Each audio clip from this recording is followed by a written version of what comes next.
오늘의 말씀은 이 유다가 마지막 멸망에 치닫는 그 모습을 우리들에게 보여주고 있습니다. 이제 요시야 왕이 그렇게 하나님을 잘 섬겼잖아요. 그 므낫셋이 하나님을 배약한 그 아버지를 뜻을 본받은 게 아니라 하나님의 뜻을 본받아서 요시야 왕이 하나님을 잘 섬겼습니다. 그래서 종교 계획을 다 일으켰지요. 그래서 모든 걸 회복해 놨더니 그 아들 여호아스가 나타나서 이 완전히 뒤집어 놔 버렸잖아요. 그 뒤집어 놔서 이제 온갖 우상을 섬기게 만들어 놓지 않습니까? 그러고 나서 그 아들 여호야긴이 나타나고 또 이 여호아스를 갖다가 이제 애굽 왕이 그 이름을 바꿔서 뭐라고 얘기하는 여호야김이 이렇게 이름을 고쳐가지고 이 애굽이 이 유다를 통치 속에 집어넣게 되는 것입니다. 근데 오늘 여기 있는 이 말씀 보면 여호야김이 이제 바벨론 왕을 배반했다. 이게 무슨 말이에요? 그 사이에 어떤 일이 있었냐면은 요시야 왕이 애굽 왕 바로 느고가 이제 저 유브라데 쪽으로 가서 침공하려고 하던 그 길을 하나님이 하라 했는데 요시야가 막았잖아요. 그래서 요시야 왕이 죽게 되지요. 그러고 난 다음에 이 애굽 왕이 이 여호아스를 왕으로 세워서 이제 이 남쪽 유다를 자기가 완전히 통치하게 된 것입니다. 이때 누가 올라오면 이 바벨론에서 이 느부갓네살 왕들이 이제 쳐들어서 올라오게 되는 거예요.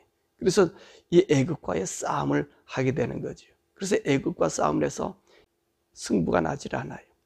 이 싸움 중에 오늘 여기 보니까 여호야김이 이제 3년간 바벨론을 섬겼다라고 얘기하는 말은 바로 이 애굽과의 싸움이었었거든요. 이 애굽과의 싸움에서 유다는 바벨론의 땅에 점령이 된 거지요. 그러면 어떤 현상이 일어났습니까? 여호야김은 애굽 왕 바로 느고가 세웠단 말이죠. 왕으로 세웠던 이 여호야김이 이제 이 바벨론과 애굽의 싸움에서 완전한 승자가 나타나지 않은 거예요. 그러니까 이 바벨론은 철군하게 된 것입니다. 그러니까 이 여호야김이 이 바벨론을 이제 배반하게 된 것이지요. 이렇게 배반하고 나니까 어떤 일이 생겼냐면은 이 바벨론에서 거기 주위에 있는 암몬이나 모압이나 아람을 통해 가지고 이 유다를 공격하게 만든 거예요. 유다를. 생각해 보시죠. 이 암몬이나 또 아람이나 또 모압은 따지고 보면은 지금 이 바벨론에 속국이 돼 있었거든요. 그러면 만약에 이 사람들이 애굽이 강했다면 애굽에 붙어서 바벨론을 대항했을 것이에요. 근데 그렇지 않았어요. 아마 1차 싸움에서 바벨론과의 싸움에서 애굽이 크나큰 상처를 입었던 것 같아요. 그러니까 애굽이 약해졌단 말입니다. 그러나 이 유다는 누구와 친분을 갖고 있습니까? 애굽과 친분을 갖고 있게 된 거죠. 그러니까 하나님께서 이제 이 모압이나 암몬이나 아람을 통해서 바벨론을 배반한 유다를 공격하게 만든 것이에요. 그래서 이제 1차에 이런 일을 당하게 되는 거죠. 그 다음에 어떤 일은 이 바벨론 왕 느부갓네살이 다시 올라와서 이 유다가 이제 이 3개국의 공격을 받게 되니까 이제는 더 이상 힘이 없게 되지요. 그러니까 역대하 36장에 보면 느부갓네살이 올라와서 이 여호야김을 쇠사슬에 묶어서 끌고 가요. 끌고 가고 그 아들이 대신 여호야긴이 이제 왕이 되는 모습을 보게 됩니다. 자, 이 느부갓네살이 2차로 예루살렘을 침공하면서 이제는 완전히 예루살렘의 모든 것들인 이 바벨론의 속국이 되어버리고 마는 것입니다. 그때 오늘 석당간 왕이 됐던 이 여호야김의 아들도 어디로 가게 되면 바벨론으로 포로로 잡혀가요. 그러면 성경 말씀 보니까 바벨론 포로로 잡혀갈 때 오늘 2차 포로에서 모든 사람들이 다 끌려가는 이 유다의 귀하고 존귀하고 대장장이 용사들을 다 끌고 바벨론으로 가는 그런 모습을 보게 되고요. 왕궁에 있는 모든 것을 다 빼앗아가는 그런 모습을 보게 됩니다. 그리고 나서 이 바벨론은 누구를 왕으로 세우냐면 이 요시야의 셋째 아들 그 바로 마따니아를 왕으로 세워서 그를 시드기야로 세워서 완전히 유다를 속국으로 만들어 버리는 거죠. 그렇다 해서 이때까지 유다는 완전히 멸망한 것 아닙니다. 시드기야에 가서는 이제 시드기야를 통해서 마지막 이제 예루살렘이 완전히 멸망당하는 모습을 우리가 보게 됩니다. 근데 오늘 여기 있는 말씀 속에서 우리 하나님께서 이런 말씀을 하시잖아요. 하나님께서 유다를 멸하시기로 작정된 그 뜻을 돌이키지 않은 거예요. 왜 하나님께서 유다를 멸하는 것을 그 뜻을 돌이키지 않는다고 말씀하셨죠? 말씀 보니까 므낫셋의 죄가 너무나 크기 때문에, 므낫셋의 가증한 이 일 때문에 하나님께서 그 후에 왕들이 자란다 할지라도 하나님께서는 이 유다를 멸망시킬 것을 뜻을 돌이키지 않으셨다는 거예요. 그래서 이 유다 때문에 사실 이 애굽도 그 힘이 약화가 되어버리는 거예요. 왜냐하면 유다와 애굽이 함께 얼라이를 맺었거든요. 그 주위의 나라에서. 그러니까 하나님께서는 이 유다 때문에 어쩌면 애굽도 함께 멸망시키는, 애굽도 그 힘을 발휘하지 못하게 만드는 그런 원동력이 될 수 있다는 것입니다. 더 나가서요, 우리가 한 가지 더 볼 수 있는 것은 2차 바벨론의 침공이 있었을 때에 느부갓네살이 올라와서 이 여호야김도 붙잡아 쇠사슬로 묶어가잖아요. 섬겨다가 배반했으니까 이 바벨론 느부갓네살이 얼마나 화가 났겠어요. 그래서 여호야김은 묶어서 끌고 가고요. 그리고 그 아들 여호야김을 왕으로 세웠다가 석 달 뒤에는 전부 다 거기 있는 걸 다 또 뺏어가잖아요. 다 가져가 버리잖아요. 그런 일들이 생겨져요. 근데 이 일이 왜 이렇게 생겨졌냐면 바로 히스기야의 그 이야기, 이 일 때문에 그랬다는 것입니다. 히스기야가 병이 났었잖아요. 또 아수리아를 싸움을 해서 아수리아 병사들이 하루에 18만 5천 명이 죽는 일이 있었잖아요. 이게 전부 하나님의 능력으로 되어진 일 아닙니까? 히스기야가 하나님을 안에 있었어. 하나님 뜻을 정하고 하나님을 섬기고 그 앞에는 아버지나 그 선조들이 지었던 모든 것을 버리고 정말로 하나님을 섬겼던 그 히스기야에게 하나님 은혜를 주셔서 그런 일이 생겼잖아요. 그랬더니만 오늘 히스기야가 어떤 일을 했어요?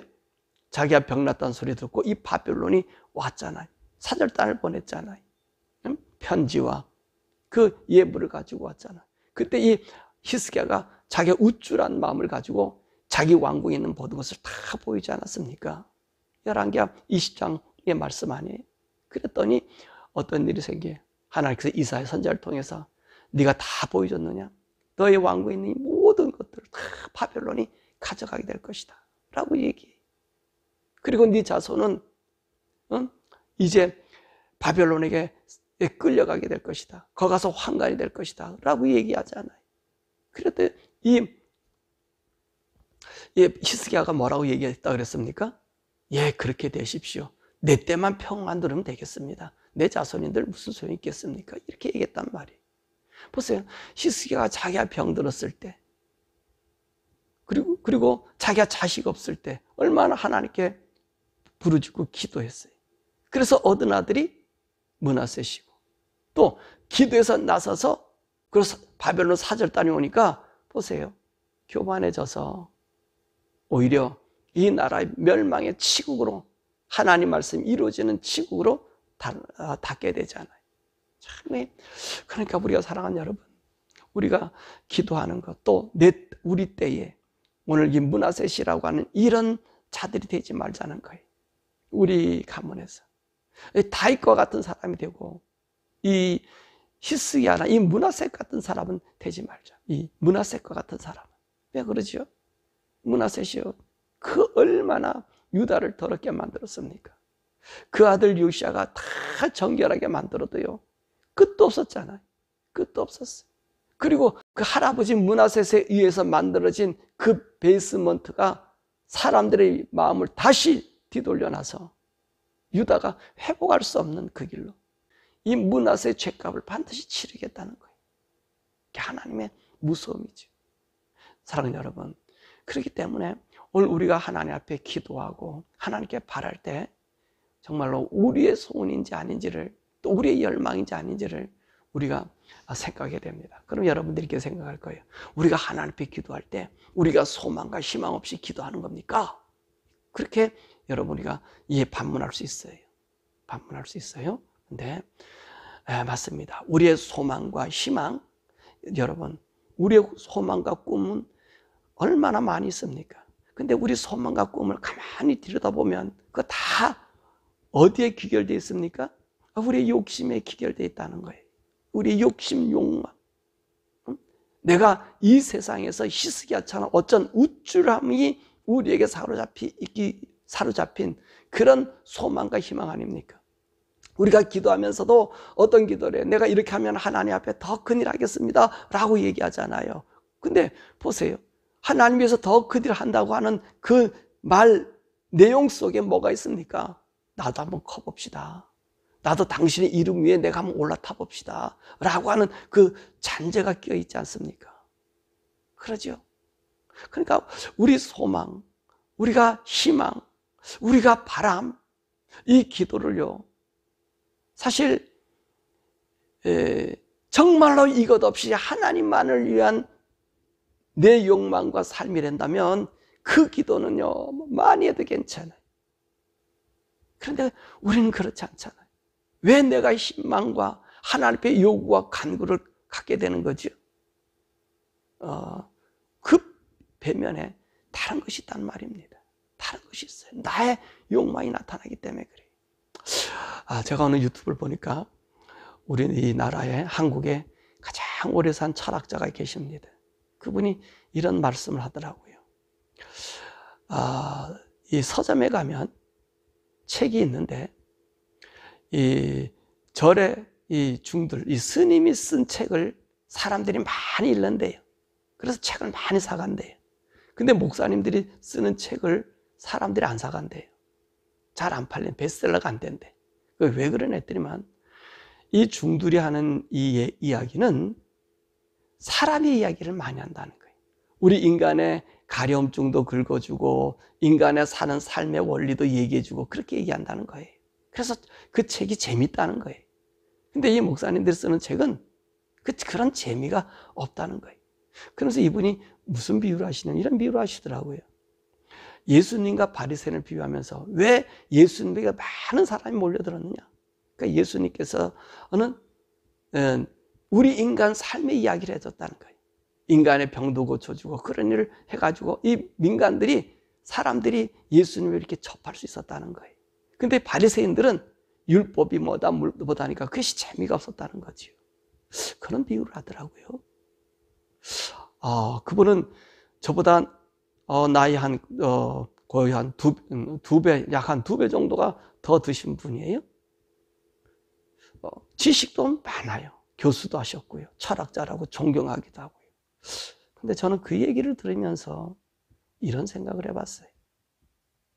저분은 지식이 있고 세상에 경험이 있지만 저분이 과연 영적일 것인가? 영적인 것인가? 뭐를 놓치고 있냐면은 예수님이 사람들에게 기적과 이적을 베풀었던 일들이 뭐였었습니까? 예수님의 포커스는 하나님의 나라였어요. 하나님의 나라. 무슨 말씀하십니까?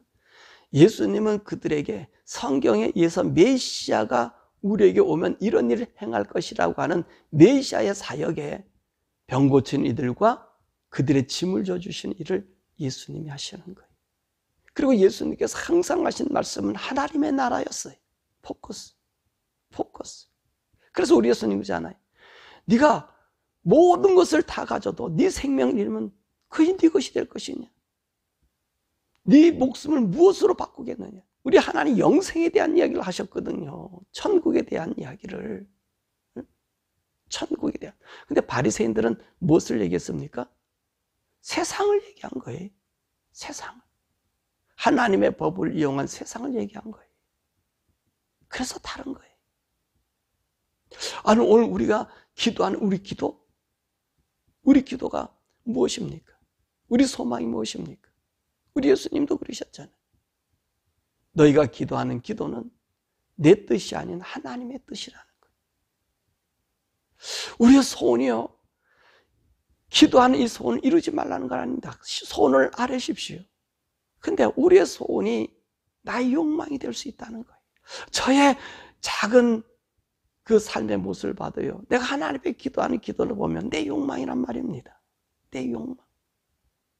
내가 더 커지고 더 잘되고 더 뽐내고, 쉽게 말하면 내가 먹던 죽에서 나는 고기를 먹고 싶은 거예요.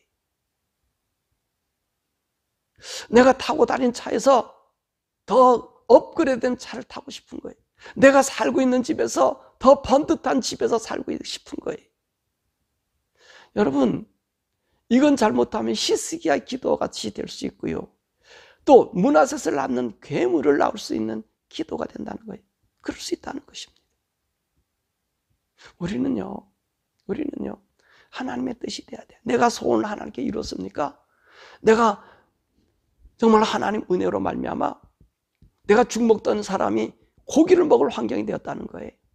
그러면 내 소원은 하나님의 뜻이 되면 고기 먹는 것보다 죽 먹는 삶을 계속 살아야 되는 거예요.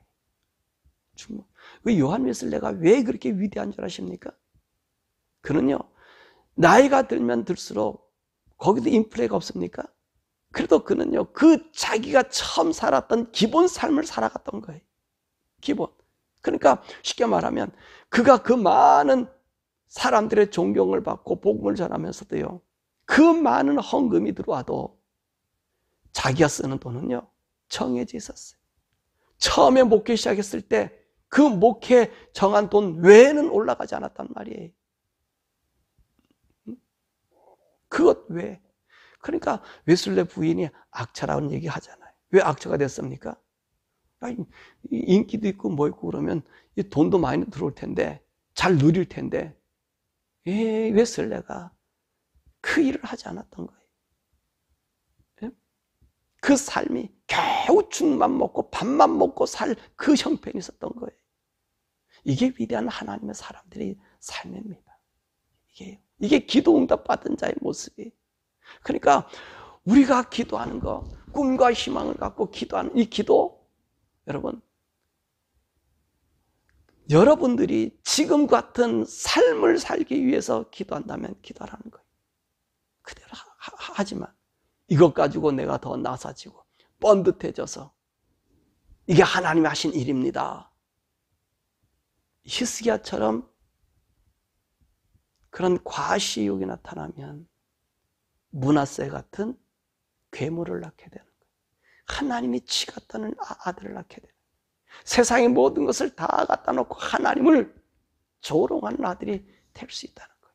오늘 우리의 꿈과 희망, 이루어짐이 그렇게 될 때 이런 일이 나타나게 되는 거예요. 오늘 보십시오. 이 비극이 그대로 오지 않습니까? 히스기야 보세요. 그렇게 아들을 달라, 병 고쳐달라, 그렇게 울고 기도하다가 바벨론 왕이 와서 네가 교만한 것 아니냐? 우쭐한 네가 아니냐? 이런 일이 있을 거야. 왜 이때는 히스기야가 하나님 앞에 통곡하지 않습니까? 너무 안타까운 일 아닙니까? 여러분, 우리가 이거를 보셔야 돼요. 그 보세요. 그러고 난 다음에 오늘 자기 손주 이 여호야김, 걔는요 쇠사슬에 끌려가잖아요. 또 히스기야도요 쇠사슬에 끌려가잖아요. 눈이 뽑혀지고요. 여호야김은요, 그 손주들은 어떻습니까? 다 잡혀가서 왕궁과 하나님의 성전에 모든 것들을 바벨론에 싹 뺏어가잖아요. 왜 이 얘기를 듣고 히스기야는 하나님 앞에 기도하지 않았을까? 저와 여러분들이 그런 기도하지 않습니까? 저와 여러분들이 하나님 은혜로 어떤 소원이 이루어지고 난 다음에 다른 일이 생겨졌을 때 여러분은 어떤 삶을 합니까? 내가 처음에 달라고 몸부림치던 그런 기도처럼 그 다음 상황에서 그렇게 몸부림치며 기도합니까? 아, 됐습니다, 이만하지요 라고 끝나잖아요. 사랑하는 여러분, 오늘 24장 바로 그거를 우리에게 보여주고 있는 거예요. 하나님이요, 므낫셋이 얼마나 하나님 마음을 아프겠으면 이 죄 때문에 유다를 멸하기로 작정하셨다, 버리기로 작정하셨다. 히스기야가 그 모든 것을 보여줄 때 다 가져가게 되니까 내만 편하면 됩니다. 그러면 그것이 좋은 일입니다. 하나님 하도록 하십시오. 그것이 오늘 그 후손들의 비극을 남긴 겁니다. 사는 여러분, 여러분들의 소원 목적 기도하지 말라는 건 기도예요. 근데 가장 좋은 기도는 하나님의 뜻입니다. 여러분의 몸에 병이 있습니까? 질고가 있습니까? 나사달라고 기도하십시오. 그런데 지금과 지금 나사달라는 간절한 심령으로 그 이후에 하나님을 섬겨야 합니다. 간절함으로. 그렇게 나가야 됩니다. 근데 그게 바로 하나님에 맞는 소원이에요. 근데 그렇지 못할 때는요, 오늘 히스기야 그 자손에게 남겨주듯이 나의 인생의 삶의 마지막은 그와 같은 삶이 될 수 있다는 거예요. 내가 응답받은 그 응답으로 말미암아 므낫세과 같이 하나님을 모독한 일을 할 수도 있다는 거예요. 그리고 우리 자손들이 그 편안함 속에서 하나님을 등질 수 있다는 조건을 가질 수 있는 거예요. 그럼 우리 가난하고 빌빌하게 살아야 됩니까? 우리 가난하고 빌빌하게 사는 자가 아니라 하나님의 뜻을 따라 사는 사람들이. 우리 성도는요, 가난한 게 중요한 게 아니라 가난하게 보이는 그것이 중요한 게 내가 하나님 뜻 안에서 살고 있느냐가 더 중요하다는 말씀입니다. 이해가 되시나요? 이 시대는요, 더욱더 필요한 시대입니다. 이 시대는 하나님 말씀 안에 있는 저와 여러분들에게는 그것이 너무나 필요합니다. 성령님과 함께 동행하시고요.